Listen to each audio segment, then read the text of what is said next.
में चंद्रशेखर आजाद की जान को खतरा। बिहार के लिए पहुंचते ही हो गई सुरक्षा में चूक। बिहार पहुंचने से पहले ही वापस ली गई सुरक्षा। फ्लाइट लेट, रैली से रोका, साजिश के सबूत। बिहार में चुनाव अपने चरम पर है और सारी पार्टियों ने ताकत झोंक रखी है।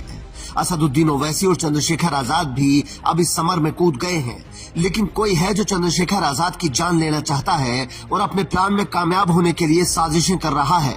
क्योंकि सोचिए, चंद्रशेखर आजाद को बिहार में कोई सुरक्षा नहीं दी गई। वो जब दरभंगा एयरपोर्ट से सहरसा के लिए निकले तो बाहर उनकी एक ही गाड़ी मौजूद थी और कोई पुलिस एस्कॉर्ट भी उनके लिए नहीं थी। जबकि चंद्रशेखर आजाद पर एक बार हमला हो चुका है और उन्हें वाई प्लस सुरक्षा मिली हुई है, लेकिन बिहार पहुंचने से पहले ही वो सुरक्षा वापस ले ली गई। तो इसी पर चंद्रशेखर आजाद ने सवाल उठाया कि अगर मुझ पर कोई हमला हुआ तो कौन जिम्मेदार होगा। लेकिन एक सिंगल पुलिस का कांस्टेबल भी हमें सरकार ने आ दिया नहीं, इलेक्शन कमीशन ने दिया एप्लीकेशन करने के बाद। ठीक है यार, नहीं देते उनकी मर्जी है भाई। अब अपना जीवन तो एक बार जान तो एक दिन जानी है, तो उसकी काहे की ज्यादा परवाह करनी। तो हम लोग उसकी चिंता नहीं कर रहे। लेकिन मैं आपको बता रहा हूँ कि कृपा मेरे ऊपर ज्यादा, मेरे विरोधी इस बात को कहते हैं।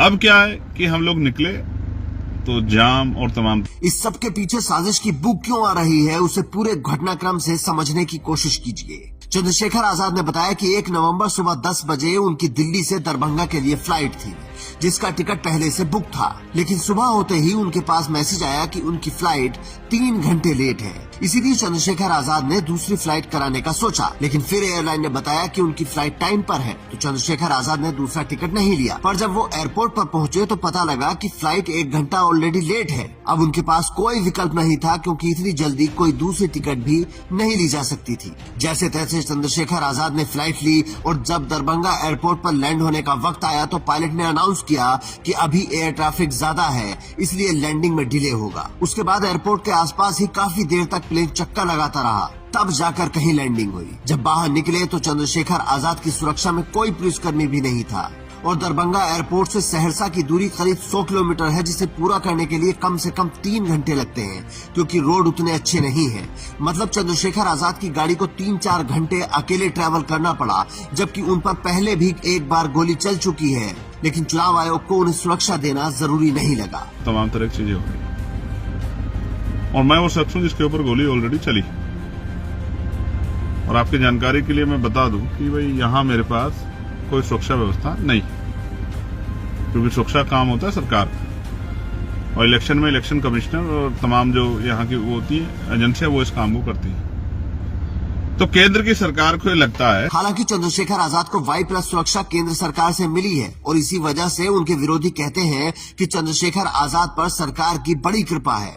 लेकिन सुरक्षा एजेंसियों और केंद्र सरकार का कमाल देखिए कि उन्हें ये सुरक्षा केवल यूपी, हरियाणा और जम्मू कश्मीर के लिए मिली है। मतलब जो लोग यूपी में चंद्रशेखर आजाद की जान के पीछे पड़े हैं, वो बिहार नहीं जा सकते हैं।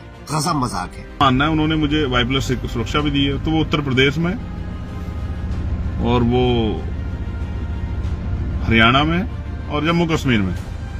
तो केंद्र की हमारी सरकार को लगता है और एजेंसी को कि दिल्ली में या बिहार में या देश के और राज्यों में मुझे खतरा नहीं। ये उनकी सोच है, इसलिए उन्होंने और कहीं मुझे सुरक्षा प्रोवाइड करवाई नहीं। तो मैं सोचता हूं एक आदमी को कितनी परेशानियों से गुजरना पड़ता है।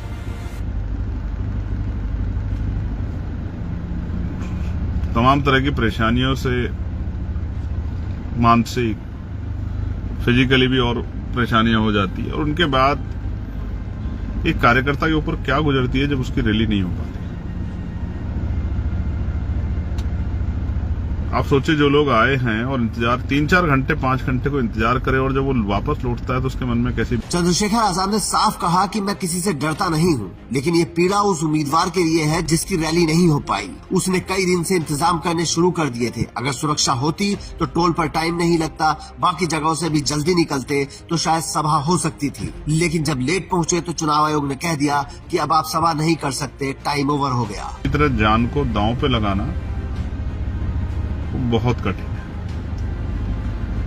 जिस तरह के हालात हैं, जहां ये नहीं पता कि कहां से गोली आएगी और कौन वैचारिक विरोध में सरफिरा आपके साथ किस तरह का व्यवहार कर देगा, वहां मैं सिंगल गाड़ी से जाके प्रचार के लिए निकलता हूं अपने 4-5 साथियों के साथ, क्योंकि ऐसा नहीं कि मुझे चाहने वाले कम है, लेकिन समस्या ये है कि अगर उन चाहने वालों को पता लग जाए कि मैं उस रास्ते से गुजर रहा हूँ, तो मुझे जहां मुझे पहुंचना है 2 घंटे लगेंगे, वो मुझे 4 घंटे में जान देंगे। मैं उनके प्यार को जानता हूँ, और ये बिहार में भी मिलता है, ये मध्य प्रदेश में मिलता है, ये उत्तराखंड में भी, राजस्थान, हरियाणा, पंजाब, यूपी, सब जगह मिलता है। ये छत्तीसगढ़, उड़ीसा में मिलता है, ये झारखंड में मिलता है। इस गलतफहमी में मत रहना कोई कि प्यार करने वाले लोग कम है, लेकिन साधन उनके पास कम है, इस बात को मैं जानता हूँ। उन पे अपनी गाड़ियां नहीं है 4 पहिए, लेकिन दिल उनके बहुत बड़े हैं। अगर मैं एक आवाज लगा दूंगा चिंगाड़ के, सड़कें भर जाएंगी। मैं बिहार में भी जो चंद्रशेखर आजाद जो इशारा कर रहे थे और जो वो कह नहीं पा रहे थे, उसको समझने की जरूरत है। क्या कोई है जो पीछे से प्लानिंग कर रहा है?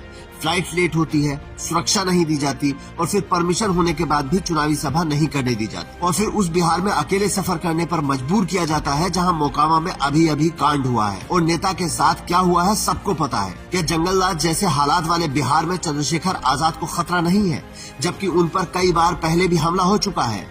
उनकी पार्टी लंबे समय से Z+ सुरक्षा की मांग कर रही है। अगर आपको भी लगता है कि चंद्रशेखर आजाद की सुरक्षा बढ़ाई जानी चाहिए, तो कमेंट करके सरकार तक अपनी बात जरूर पहुंचाएं। Bureau report, Indian news.